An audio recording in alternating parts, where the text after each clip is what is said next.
Thank you for joining us for another episode of Conversations Beyond the Pulpit. Today's topic is life after death, and our guest is Darnyell. So death is the only thing that's inevitable. We're all going to experience it one day, or at least have someone that's close to us pass away. And how you deal with that really defines your journey, and it defines your relationship with Christ. So I brought Darnyell here today because Darnyell's experience with her father's passing was inspiring and admirable to me. And I think that the audience will get so much from it. She was able to not let her father's passing completely defeat her. So welcome our guest, Darnyell. Hi. Hey, Darnyell. Hi, girl. So, what was your initial response to your father's passing? I was in total shock. It was a sudden death. Had no idea that, I didn't see my dad as sickly. He was only 51 years old. And then I think I immediately just moved to being in denial. Because I just felt like, well, he was doing well and we have so much life to live together. So this is impossible. When I thought back on the day that he passed, I remember just kind of getting into a point where it's just like, I know mentally that he's gone, but everything in my behavior, I went to work. He died on a Saturday. I went to work on that Monday. And, I was just like going through the motions. I went to a meeting and I found myself bursting in tears in this meeting.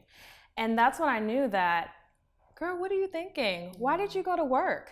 And it was just me trying to, grasp some type of normalcy. Right. So I definitely would say complete and utter shock. Wow. So your dad passed at a very young age. He did. Yeah, he definitely did. And it was unexpected to you and the family. Yeah, it was unexpected.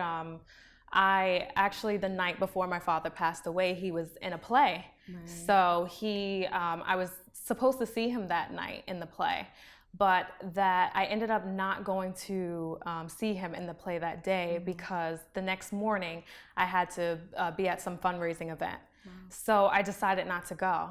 So I'm just like, no, well, that was his opening show. He has some more, he has some more shows to do. He has about like 5 more shows. Wow. He's supposed to be there. So it was really hard to grasp onto. It was extremely difficult.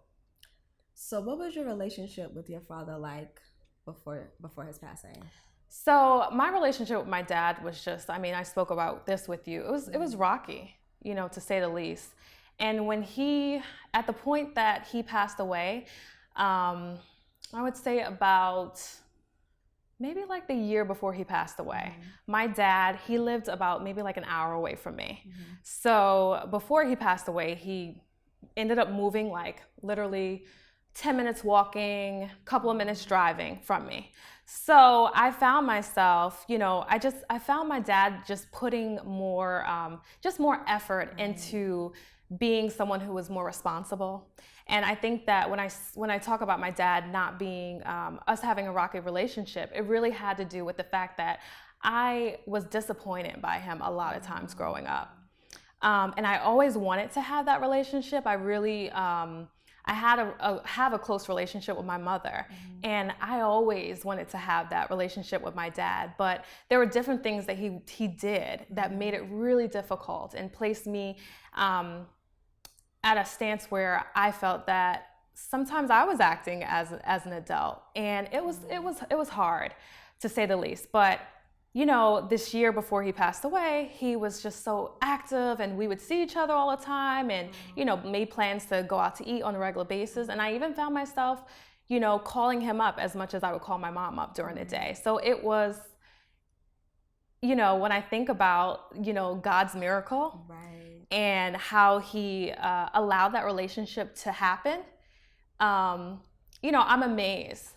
But I was actually even though I was amazed, I was thankful, but then it was like I got a taste of it, and then it was gone.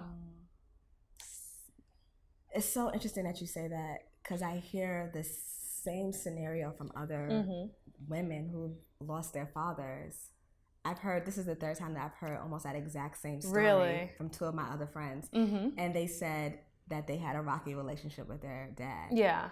And it was right before their dad was about to pass away that they were able to reestablish their relationship. Mm-hmm.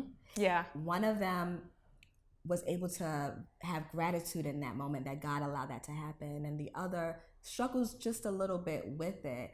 But same sentiments exactly, is that he got everything together and now he's not here. Yeah. You know, so it's different, and it's, I can imagine, difficult. Mm-hmm. Were you ever angry? I was so angry at God. Wow. I was so angry at God because, you know, this is me. I'm finally getting, you know, this father figure that I always wanted. And he was, you know, not only was he doing for me, but he was doing for himself. Wow. And, you know, he's always been a creative person. That's where I get my creativity from. Mm-hmm. And he was always a person that, you know, wanted to express himself. So even him being a part of a play, you know, being someone that wanted to, he always sung. He had, you know, bands when I was growing up in my house in the basement. He was, you know, he would have singers come and he would be playing on the drums. And he was always someone that was being creative, but, you know, life has a way of kind of taking us off our path. Right. And I think what I witnessed with my dad is that he was taken off his path a lot. And in turn, not only did he disappoint me, but he disappointed himself. Right. So I was kind of seeing, you know, I always saw the good in him, but I was witnessing the ability for other people to see him the way that, you know, I've always seen him growing up. Right. So just to have him go away so suddenly, it was like, well, why? Why me, God? And not to think, not even to mention that, you know, I lost my dad, but when you're dealing with grief, it doesn't mean that everything in your life is good, is in order, and that's the only thing you're dealing with. I had so many things outside that was going on. So I think all of that compiled together, you know, brought me to a point of like, am I being punished? Why? Right. And you know, the aspect of God is, you know, my mom would just like come and try to literally place scriptures at the bottom of my bed or try to talk to me about it.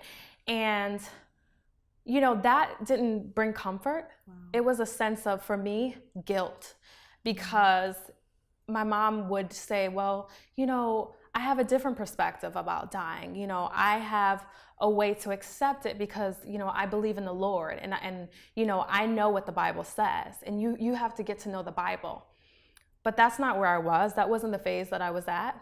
And I felt inadequate, and maybe, you know, I wasn't doing enough, or I didn't love God enough, on top of the fact that I was already mad with God. So that was really a transformative time, just even talking about it.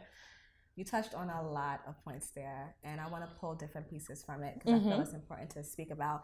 And maybe one of them would be, what kind of advice does someone who wants to give sympathy towards someone who passed would actually work? Because for me, I find myself around people that lose loved ones, and I know at that moment they don't really want to hear scriptures. They want answers, and we don't have the answers to give them. Yeah. What advice would you give me? I would tell you to, you know, whether someone's grieving or not, people just need you to sit with them. Right. You know, letting them know that whatever move that they make, that you are there for them. You know, sometimes someone just wants you to be in the room with them. Another thing is to tell people to take your time. You know, grief has been something that, you know, people have researched for years. It's something that people, and especially in this society, in American culture, that we don't, even though there's research, but we don't talk about it. Right. And, you know, not even within thinking about it on the basis of being in the church, but just amongst friends. You know, we don't know, you know, what advice to give someone, but for some reason, it seems like people think that, you know, after a year, you're healed. You know, I've had experiences with people where it's just kind of like, oh, how long ago did your father pass away? I'm like, oh, a year ago. And they're like, oh, okay. You know, but that support after a year, you know, starts to wean off. So I think that knowing that and telling that person to take their time and understanding when they say maybe, a couple of years out that they are, they're still affected by it. So take your time. Also try to surround yourself around people that are, have an open heart and are willing to hear you, or even people that can, validate your emotions. Right. And that's kind of like the journey that I did. Right. I had to try to find people that were willing to sit with me even when it wasn't pretty.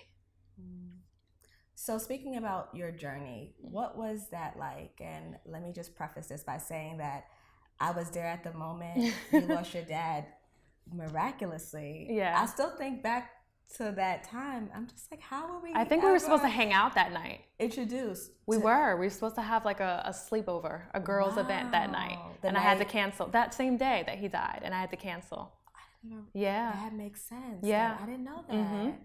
Wow. Yeah. I remember your experience with that and being there. And I've been around people who've lost loved ones, but you just handle it. You handle it so differently. I don't think you recognize that. No, you not at all. actually allowed yourself to grieve. And I don't know if it comes from your mental health background and just understanding what grief does to somebody, but you sought out resources. Talk a little bit about what that experience was for you. And so what it was you actually did. quite the opposite. Wow. My initiative to get help for myself, yes, it was being in the mental health field. Right. But it also came from the fact that I came from a family who didn't talk about grief. So we've had so many sudden deaths in my family that grief became something that was silenced. So I had my aunt died at 32 years old. She died in the house, she died in the house with us. I had my grandmother die early. She died in her 50s as well. My mother found her in the house. So there's been some really heavy deaths that have happened. But what I watched and, what I witnessed with my parents is that they just kept on going. And there's nothing wrong with, just moving, because that's what you need to progress and get to the next stage. But it was really the fact that no one talked about it. It was like taboo. Right. So there was no place for me to process my feelings. And I think the biggest point of that is that it manifests. Like when you let that, grief can manifest into something really ugly. Right. And when I think back to my family, that's another thing that I witnessed. I had my grandmother lost her mother before she was even the age of 5. My dad lost both of his parents, I think by the time he was 17 years old. And I spoke about that in his funeral and how I saw grief on both my grandmother and my father growing up. And it manifests into a lot of like self-medicating for them. And for me, I want it different, that kept them from, like how I explained, they have a light in them, we all do, but it blocked a lot of their blessings. And, that's just a small piece of me even wanting to go into mental health. Just understanding that I want it to be heard. And the steps that I took that you were talking about was that, I couldn't even concentrate at work. I just went online, and I'm so used to with my job where I'm constantly, talking to clients and finding resources for them when they need help. So I did kind of feel to myself like, what, I would be kind of a hypocrite if I, didn't seek out this type of help from me. But there was a little ambivalence when doing so because I wasn't used to like asking for help. Wow. So I found a support group, and it wasn't a group that was ran by a therapist, but it was run by a lady who had lost her husband 5 years ago. So I would travel right kind of around into the city where we are now, and from Westchester where I live, and every 2 weeks I'd be amongst a group of people from all different walks of life, a science professor, a therapist, people who have lost their parents 5 years ago and just started dealing with it now. Different races, and we would get together, and it was the most, depressing environment for someone who wasn't going through it, but it was so comforting for us. We weren't afraid of being sad. we weren't around people who was telling us that we need to get out of it for that day. We understood what it meant not to eat that day. We understood what it meant to have, very minimal goals for yourself. Like, you got out of bed today, high five. So it was people who really understood me. And that was probably the biggest piece of my journey.